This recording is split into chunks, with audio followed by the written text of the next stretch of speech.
Comment ça va YouTube? J'espère que vous allez bien. Aujourd'hui nous allons refaire une vidéo dans laquelle nous allons parler de Marvel.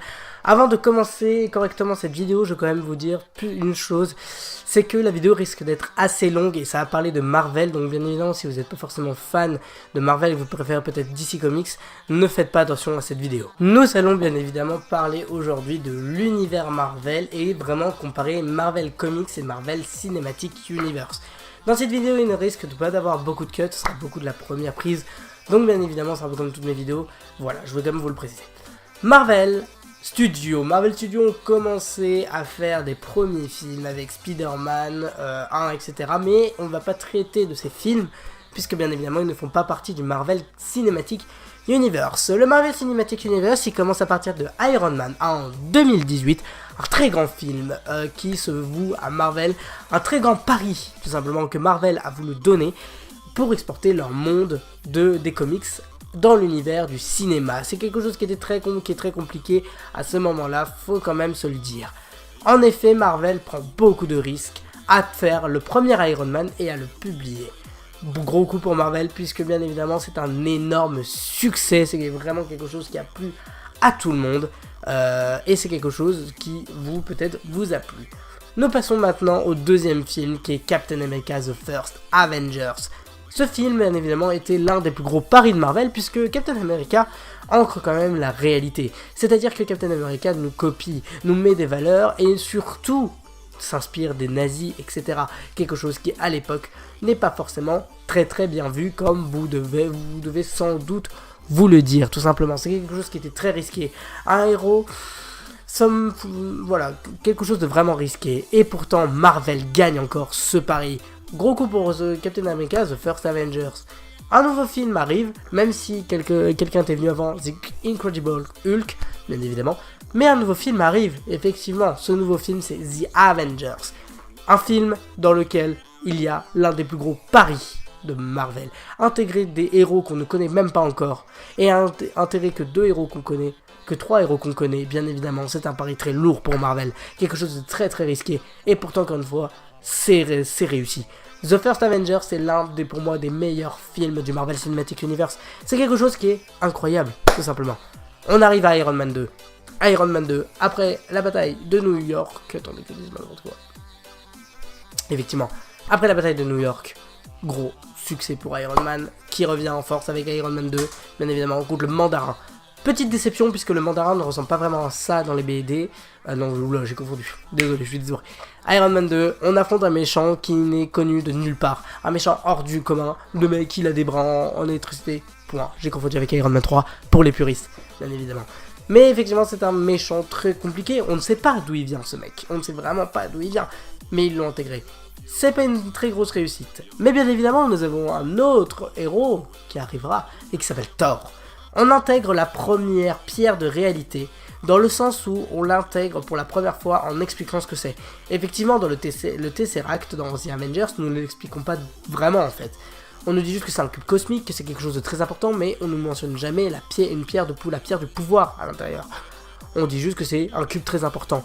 Et dans le sceptre de Loki, bien évidemment, il ne sait même pas qu'il y avait une pierre. Enfin, on ne sait même pas qu'il y a une pierre pour l'instant. C'est la première fois qu'on intervient et qu'on va sur le fil rouge de Marvel. Puisque le fil rouge, on s'en rappelle, c'est les pierres de l'infini. Les 6 pierres. Réunir les 6 pierres pour devenir le plus fort. On en parlera bien évidemment à la fin, comme vous l'avez compris. Mais tout simplement, Thor intègre la première pierre, la pierre de réalité, l'éther, comme on l'appelle. Tout simplement. Encore une fois, quelque chose de très risqué. Pour moi, ce n'est pas forcément l'un des films les plus réussis, parce que le héros est un peu gâché. Mais je vous cache pas que ça reste quand même cool et cohérent par rapport au Marvel Cinematic Universe. Bien, évidemment. Ensuite, nous avons eu donc Thor 2, Iron Man 3, des films qui restent de transition, mais des films qui s'accrochent à un seul héros. Ensuite, nous avons Avengers, l'ère d'Ultron. Un film qui est pas forcément réussi, mais je trouve qu'il est pas nul non plus. Beaucoup de gens disent qu'il est vraiment nul, qu'il est gratté. Mais tout simplement, déjà de base, on n'intégrait pas du tout les pierres dans l'infini au début. Donc on ne pouvait pas faire un bel univers. L'ère d'Ultron, bien évidemment, pour moi, n'est pas forcément réussi, mais il reste cohérent par rapport à la première histoire.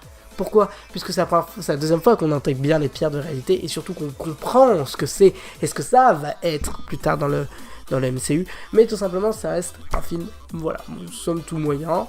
d'intégrer quelque chose de facile à intégrer deux héros, bien évidemment. Ça reste vraiment intéressant.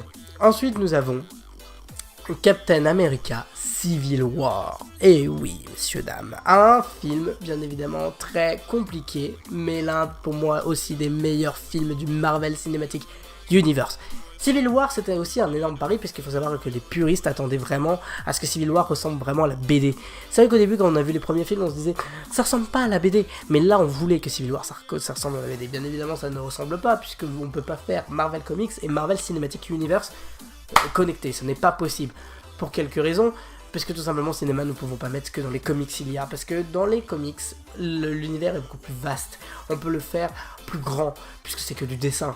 Enfin, c'est que du dessin, tout simplement. Donc, bien évidemment, on sait qu'on peut faire tout ce qui est irréaliste. Mais là, bien évidemment, nous avons quelque chose qui est quand même assez intéressant. Le Marvel Cinematic Universe. Mais, on reste quand même modeste en termes de budget, etc.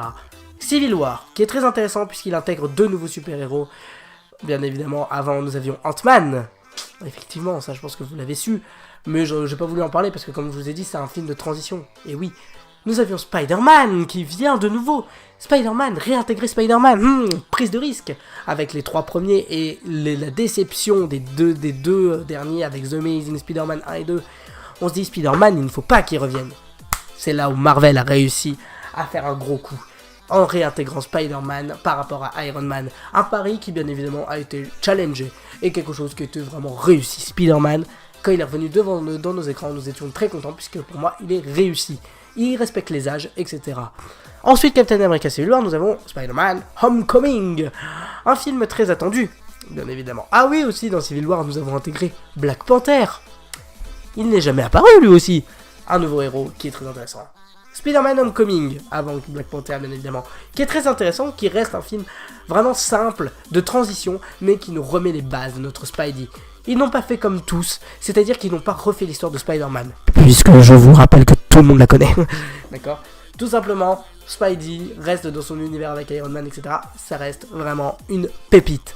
Mais là, nous allons bien évidemment nous attaquer à un film un peu plus, cherché, un peu plus étrange, Doctor Strange, bien évidemment, je pense que vous l'avez sûrement deviné.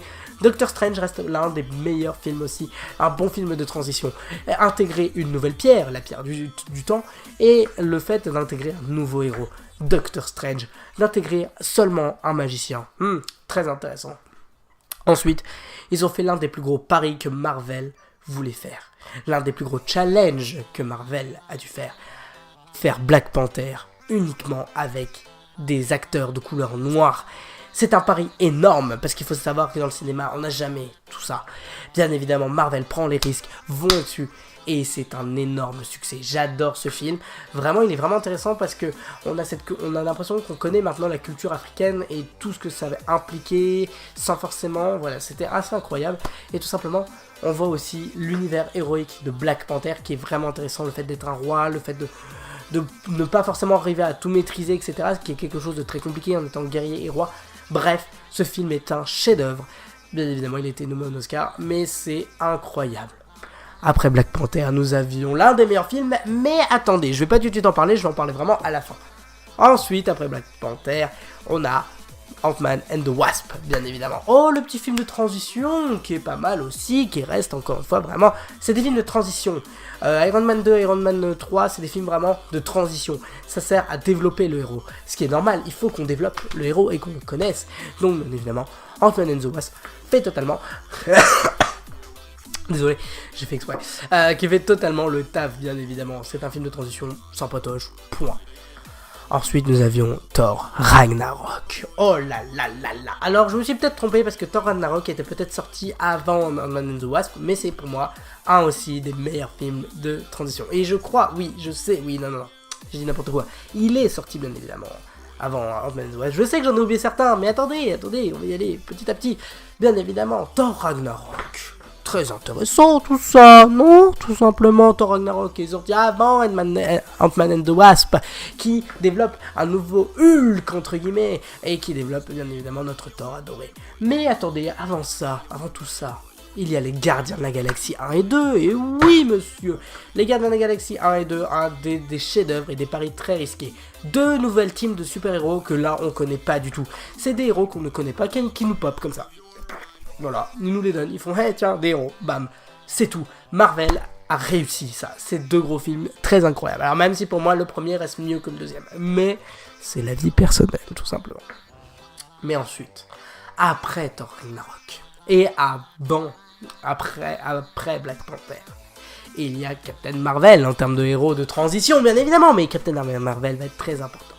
On va parler maintenant des deux gros films du Marvel Cinematic Universe. J'en ai appelé bien évidemment à Infinity War et à Endgame. Infinity War, l'un des plus gros challenges de Marvel. Intégrer et faire gagner le méchant, quelque chose de très très difficile, non? C'est quelque chose qui est compliqué, on est d'accord sur ça. Ils ont réussi. Marvel a sans hésiter réussi Infinity War, l'un des meilleurs films Marvel, incroyable, faire gagner Thanos, lui faire claquer des doigts, bien évidemment et réunir toutes les pierres et réunir tous les héros pour en faire un bon chef-d'œuvre. Alors bien évidemment il n'y a pas la réunion de tous les héros pour ceux qui l'ont vu, qu'on soit clair, il n'y a pas vraiment la réunion de tous les héros, hein. C'est pas tous les héros qui sont réunis, mais ils sont tous divisés, mais ils font la rencontre, les Gardiens de la Galaxie font la rencontre de Thor, Iron Man et Spidey font la rencontre des Gardiens de la Galaxie, voilà tout ça, Thor débarque au Wakanda, bim bam boum, c'est quelque chose qui est vraiment incroyable. Et là je vais parler du dernier film de Marvel pour l'instant, The Endgame, l'un des plus gros films, l'un des plus gros blockbusters de cette génération. 3 heures de film, pour 3 heures de plaisir, bien évidemment.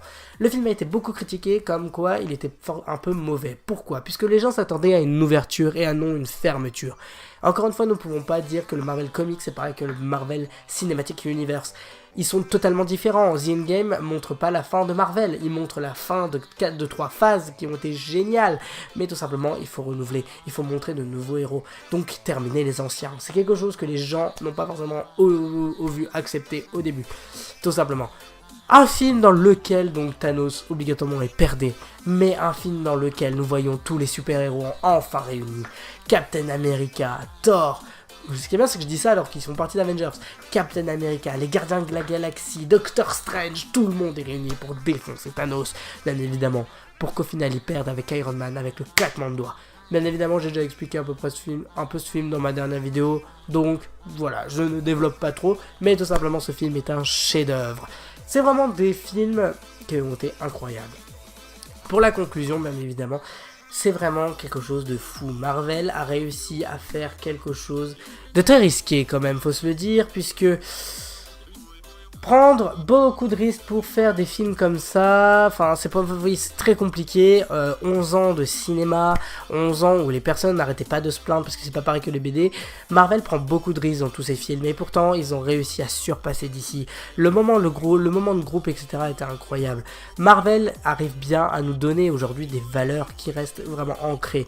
L'entraide, le fait de ne jamais penser qu'à soi, le fait qu'il faut toujours se relever, le fait que même les filles sont des fois plus forts que des garçons, etc. C'est vraiment des valeurs que Marvel ont voulu montrer et qui sont totalement réussies dans chacun de leurs films. C'est incroyable, j'ai vécu 11 ans de pur plaisir entre guillemets, même si je dirais que j'en ai vécu plus 9 que 11 puisque je ne m'intéressais pas à trop avant. Mais ça reste vraiment les meilleurs films que je n'ai pu voir de toute ma génération. C'est vraiment incroyable d'avoir fait tout ça, d'avoir créé ce moment-là. Voilà. Là, c'est la fin de cette vidéo, j'espère qu'elle vous aura plu. Comme vous avez vu, il n'y a quasiment pas eu de cut pour quelques raisons. Déjà parce qu'au montage, je m'en serais pas trop sorti, puisque comme je vous rappelle, c'est la première fois, donc j'essaie de t'apprendre les bases, un peu entre guillemets. Ensuite, je voulais vraiment faire tout ça en un seul rush, et voilà, donc c'est un peu compliqué. Si la vidéo vous a plu, n'hésitez pas à lâcher un petit pouce bleu. Elle était assez longue, je suis d'accord avec vous, mais c'est vraiment une vidéo qui est intéressante pour les fans de Marvel. C'est une rétrospective de tout ça. La conclusion, c'est vraiment de dire que le Marvel Cinematic Universe n'est pas du tout pareil que le Marvel Comics. Pour ceux qui s'attendent toujours à voir du Marvel Comics, il faut arrêter et voilà. Moi, je vous dis ciao tout le monde, c'est tes oreilles. Ciao.